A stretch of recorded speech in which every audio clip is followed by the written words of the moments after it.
વર્ષની ઢીંગલી દ્વારકા જાય છે, પણ કોઈ ગાડીમાં વાહનમાં કે એ રીતે નહીં. કઈ રીતે તો કે અમદાવાદ થી કન્ટિન્યુઅસલી દંડવત પ્રણામ કરતા કરતા એ દ્વારકાધીશના દર્શન કરશે અને આઠમે એ દ્વારકા પહોંચશે. બેટા તારું નામ શું છે? એન્જલ.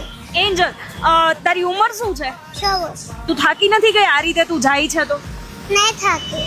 નહીં થાકી. આજે પદયાત્રામાં નીકળી છે એને કેટલા દિવસ થયા? 1 મહિનો ને 4 દિવસ. આજે 5મો દિવસ છે અને એને મને એવું કીધું કે મારા પપ્પા દંડવત કરીને જ મારે દ્વારકાધીશને મળવા જવું છે, મારા કૃષ્ણાને, કે હું પણ કાનો છું અને એ કાનાને મારે મળવા જવું છે. તમે ત્યાંથી અહીંયા પહોંચ્યા તો રસ્તામાં લોકોનો કેવો સહયોગ?